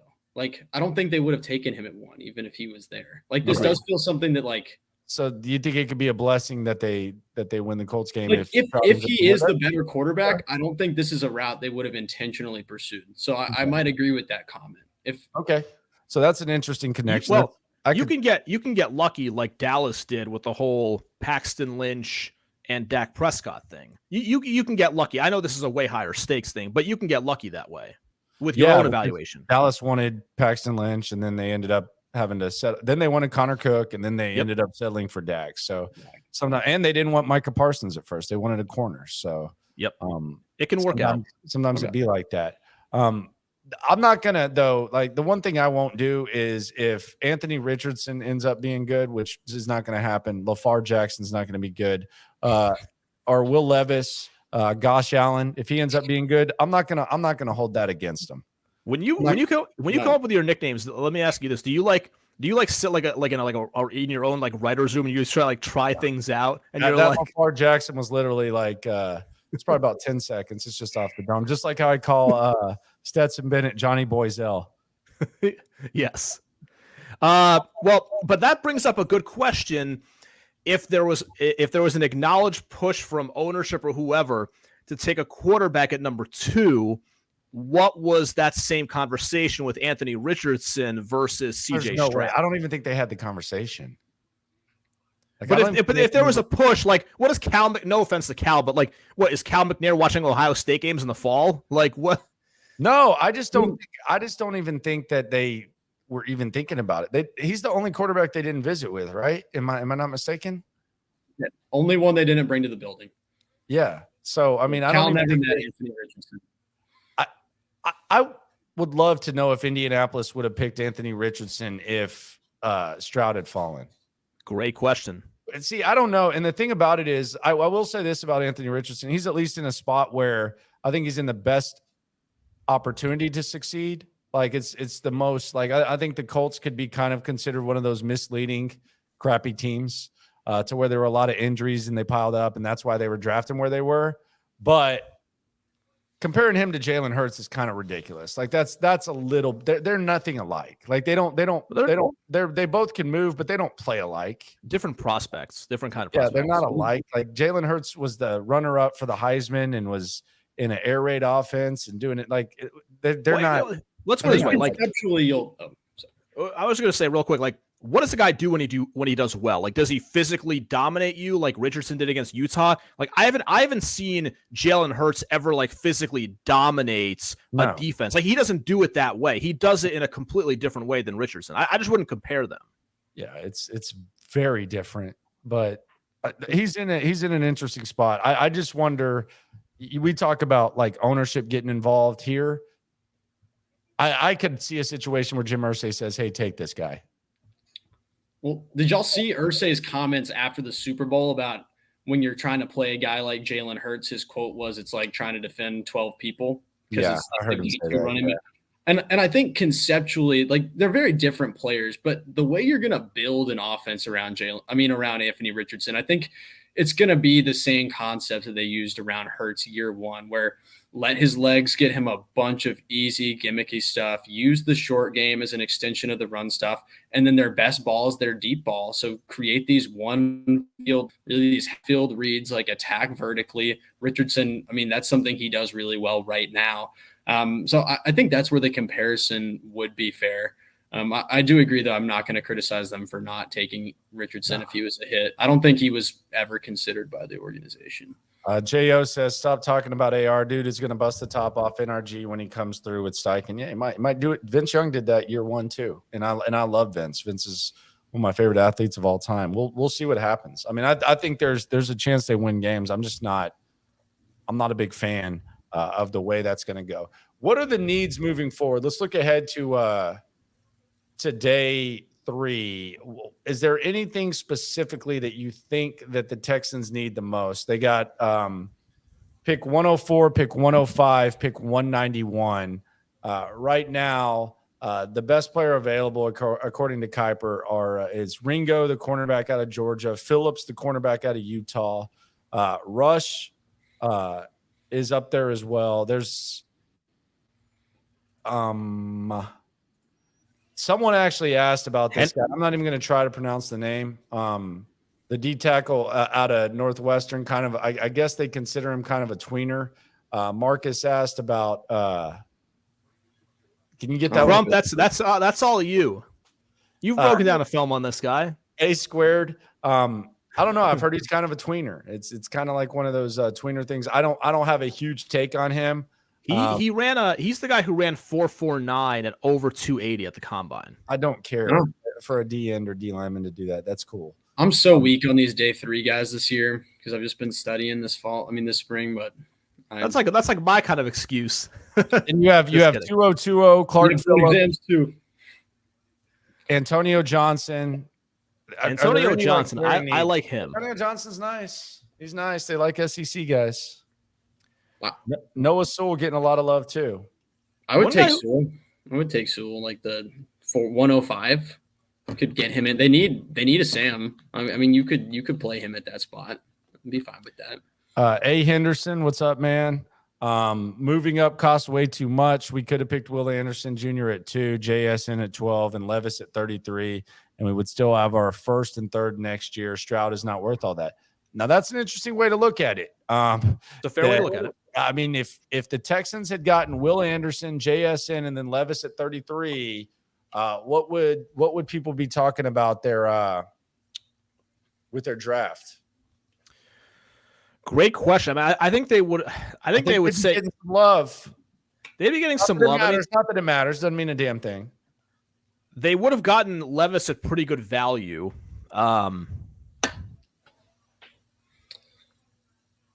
I do not think Levis is as believable of a quarterback plan as Stroud, and I don't think JSN is enough for me to make the difference in terms of how it would have been interpreted.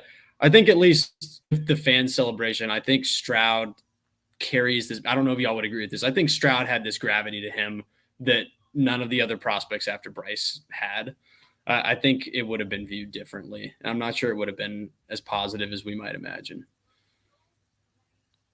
Someone said nobody foresaw Levis falling that far.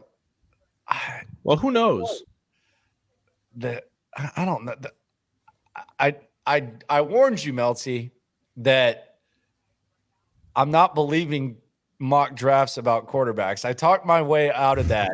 Like I like slapped myself in the face, like as this whole thing was going on. I was just slapping myself, and I was like, we've had two crap last year. Yeah, we've had Levis, Hendon Hooker crap. Yeah, think about it, the last 2 years. I'm on the radio tomorrow on Sirius XM. This will be its own segment. This will be a couple of minutes of me spending time on this. Last year, Malik Willis, the biggest miss and biggest disgrace in the history of the NFL mock draft media. And this year, just adding a couple of logs onto that fire, Will Levis completely lost. Hendon Hooker totally way he's off. 25 with a torn ACL, and the system is questioned. And people were mocking him at 12. Like I don't know why I didn't bet McClain more money on this. Like that was bat-ish crazy. And we everyone misses their shots in the draft, but I mean, people are that desperate. I feel like teams are showing you that they're not as desperate for like just drafting quarterbacks as many of the mocks and the dialogue have trained us to think. Yeah. Well, this goes back to my war room thing. Like, I'd love to know how many people who work for NFL teams who are also surprised that Will Levis fell that far and Hooker fell that far. Like, I'm curious how much information they have. Obviously, way more than us, but nobody has all the information other than God.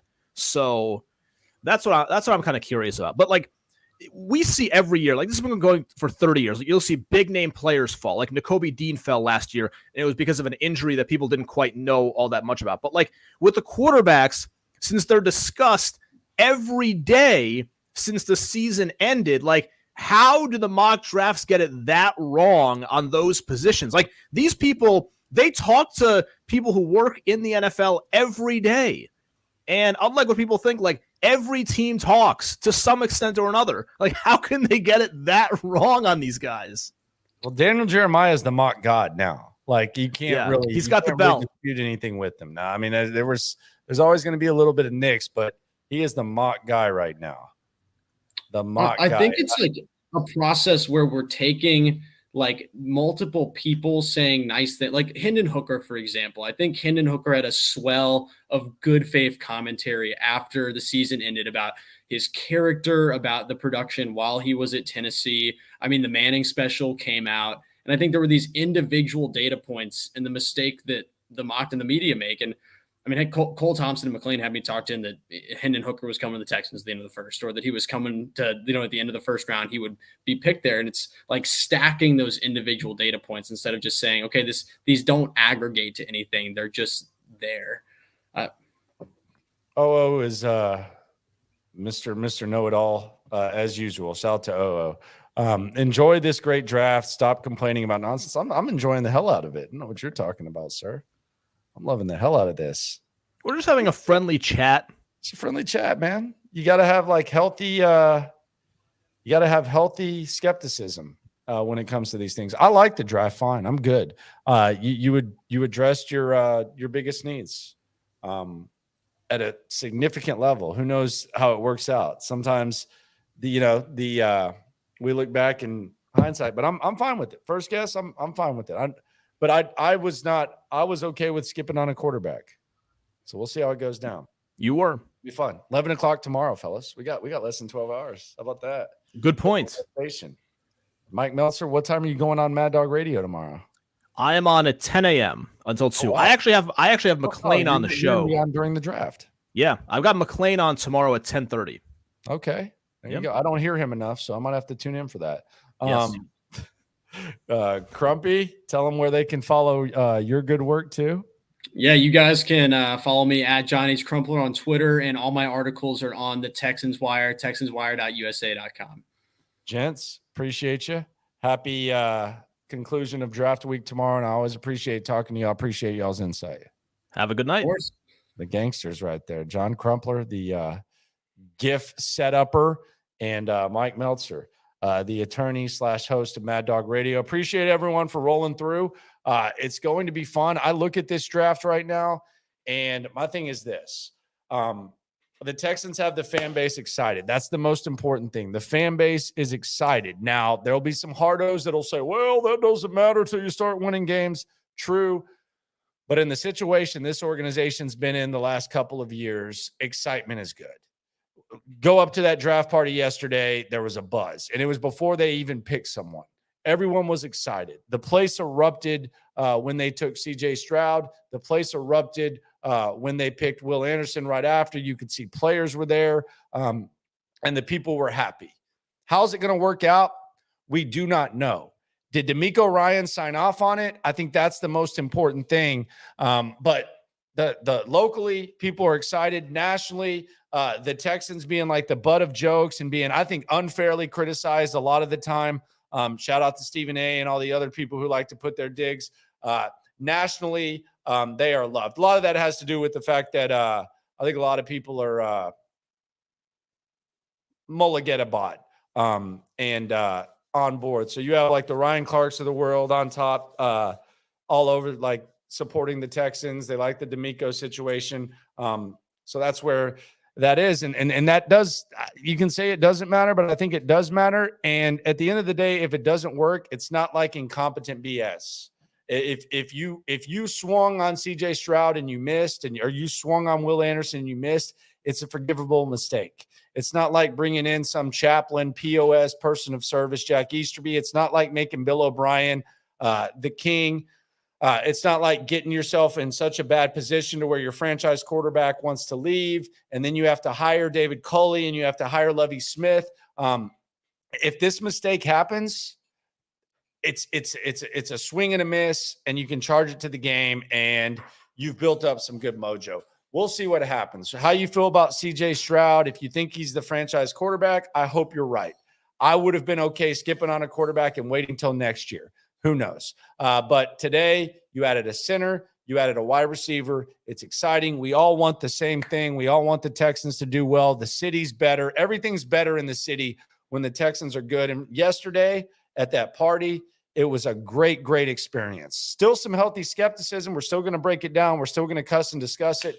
But there's an opportunity here for the Texans to turn the corner, and there's a big opportunity for Nick Caserio and DeMeco Ryans tomorrow to add some players. You never know what's going to happen in the draft. They got some picks remaining. You got 2 in the top 3 in the 4th round, and then you got 3 6th-rounders and a 7th. There might be some moving around, but there's a chance to add some players, and this is where you get real creative, add some linebackers, add some leadership, and get that going. Antonio Johnson and number 10 from Alabama, why not? Maybe you add Deuce a little bit later. Who knows? It's going to be fun, and I appreciate everyone for riding along. Can't wait to watch the conclusion of the draft in less than 12 hours. Subscribe, like. If you come through, please do that. And I appreciate all the subscribers who came through to the draft party yesterday and said what's up along with the listeners. It's fun times. Regardless of what happens, though, we're all in this together. Have a good weekend and happy draft finale. Yeah, it's the Locker Room on YouTube. You know what it is. Let's get it. Hey, Locker Room. Yeah, we in the locker room. Texas talk. Yeah, you know what we about to do. Localize every angle's what we really do. We the source. We the pulse of the city too. Landlocked. Got the game in the headlock. Localize every time. Can't stop.